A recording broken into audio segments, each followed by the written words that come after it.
folks, we've got Coach Sirianni here. Coach Sirianni. Hi. Yeah, and Simone. Yeah, you guys can just pick people and just give me a hand where you are, and I'll locate, and I'll tell Coach where to go. All right, left side, second row. Hi, Coach. Congratulations on an amazing win. This team has been on a tear since the bye week. What had changed from before and after to allow you to get to this level? Yeah, I think we just stuck to our process. I think a lot of things got blown, kind of 2 and 2. The outside world, we just, had an opinion on what was going on and everything there, and we just stuck to our process and got better from it. Did some things a little differently, got better from a couple things. I think at the end of the day, you saw this team embrace adversity throughout the entire year. Now, it's hard to say that when you won 16 out of your last 17, but there was adversity. There's adversity constantly. And I think we did a good job of embracing that, the ups and downs of a season, and getting better from the things that we went through. Middle aisle, second row. Congratulations, Coach. Can you tell us what went through your head in the first drive when the OPIA flag on fourth down was coming, without getting fined, maybe? Would you say that one more time? Without getting fined, can you tell us what went through your head? I try to tell myself before every game, the calls have a way of evening themselves out. But sometimes in the heat of the moment, sometimes in the heat of the moment, it's hard to convince yourself of that. And the calls had a way of evening themselves out. And so mad about that at the first, but again, these guys are making split-second decisions, and that was an all-star crew out there.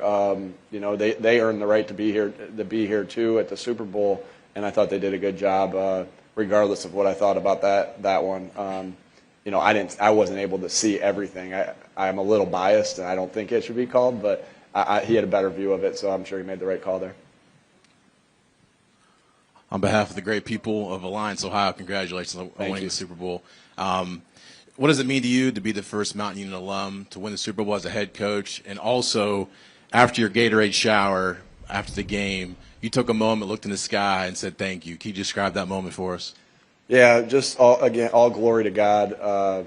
He gives us the talents to be in these situations, and blessed our team with talents, blessed myself with the talent to be able to coach football and the opportunity to be able to coach football. So just gratitude right there.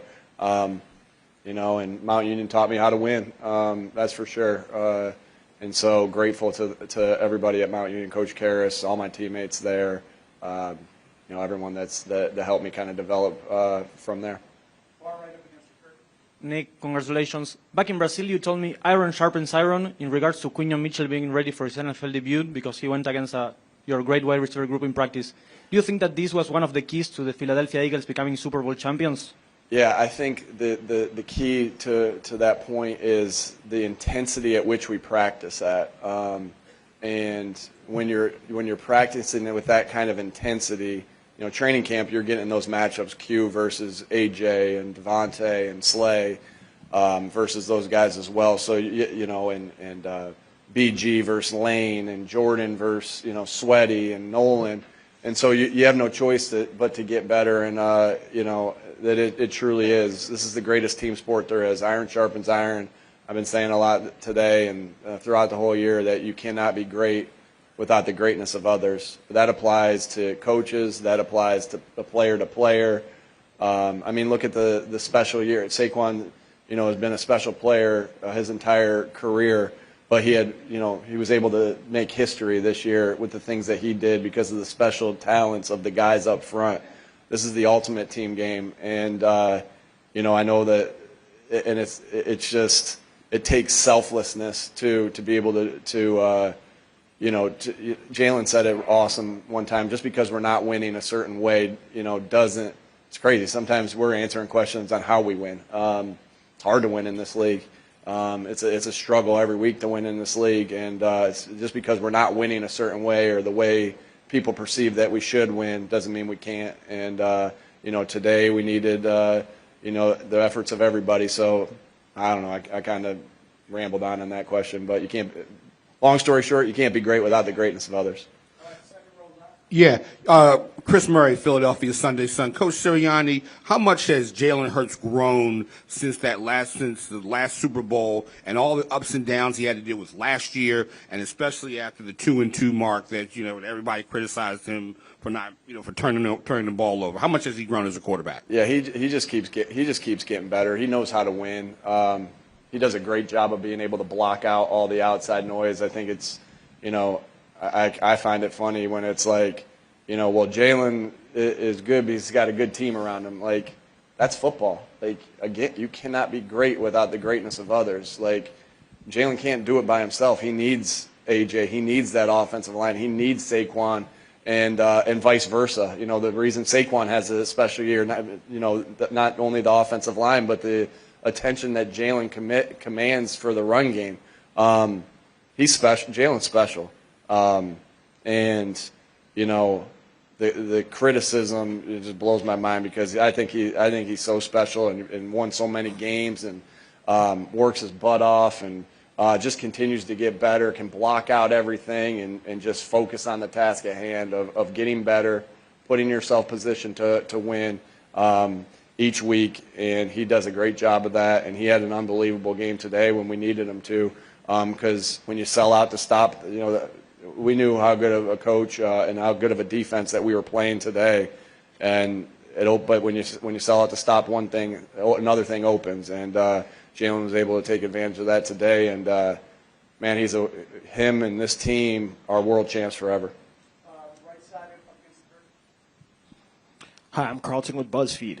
The halftime score was shocking to a lot of people. Can you tell me what you said when you went into the locker room at halftime? What was the mood like? What was going through your head? How do you keep the guys focused after just coming out like crazy like that? One of the things we talked about, we made sure everyone was resting at first, but one of the main things we talked about is be ready for anything. Be ready for for different exotic things.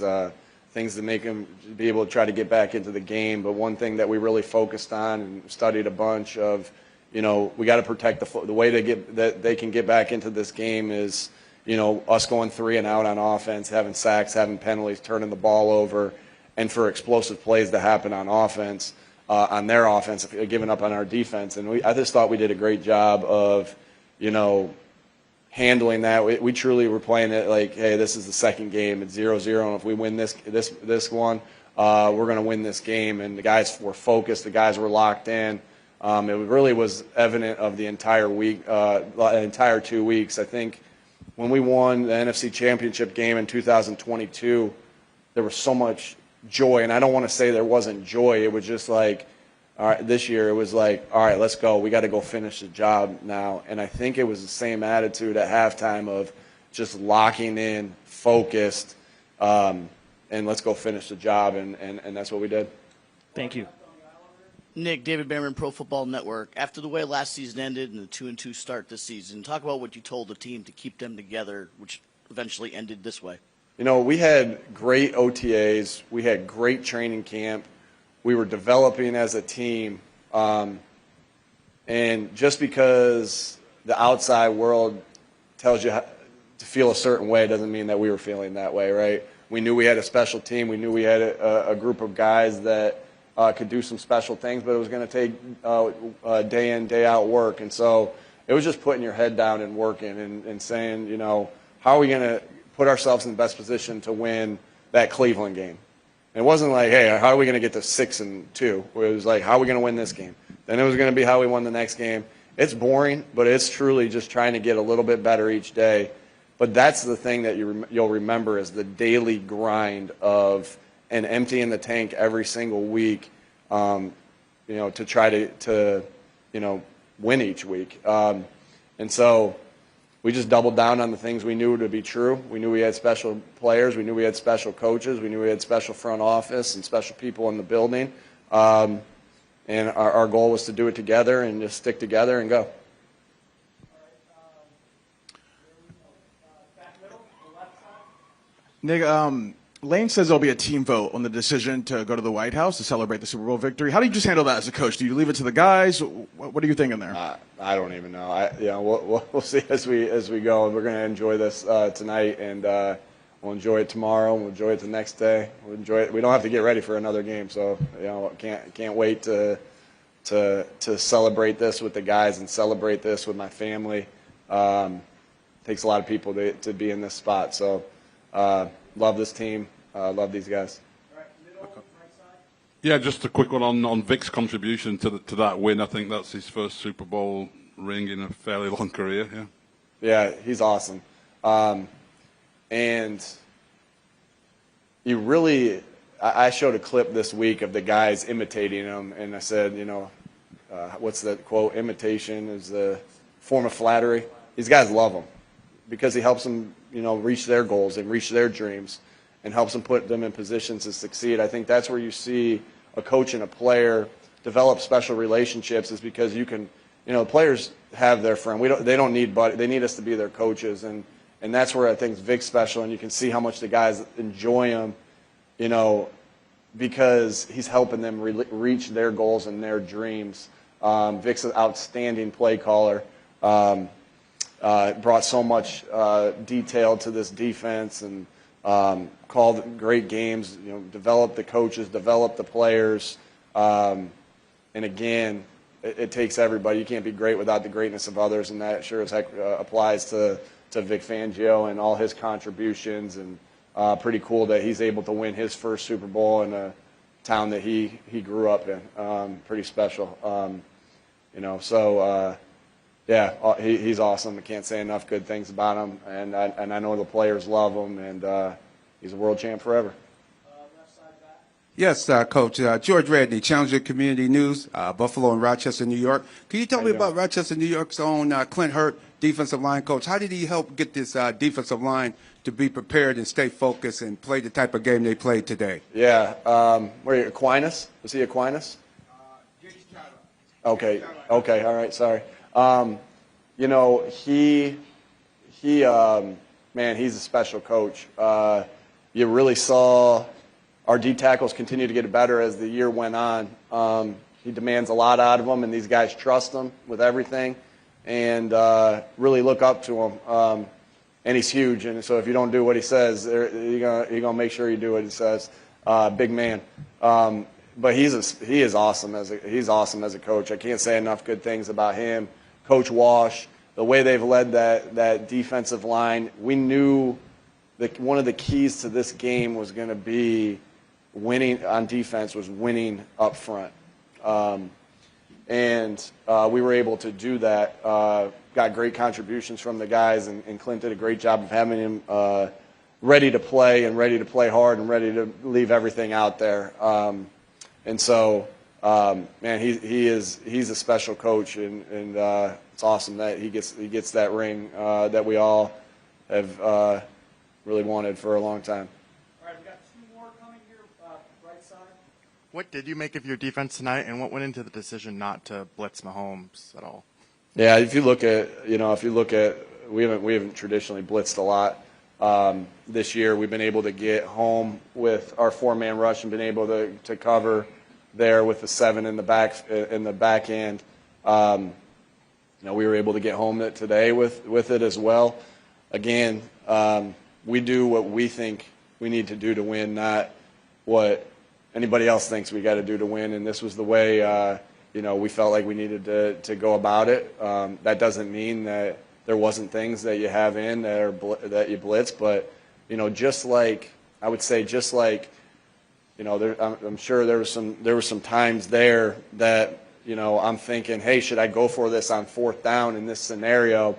Well, the game flow told me to do something different, right? There's a feel to how things transpire throughout a game. You don't just close your eyes and say, I'm going to do this because this, there's a flow to it. And it's the same thing with calling a game offensively, defensively, game management-wise. You play the flow of the game, and the way it was working, we kept ripping it. Hey, Coach, can you just talk about the fans in the building tonight? It felt like a very pro-Philadelphia crowd. It always is. We travel.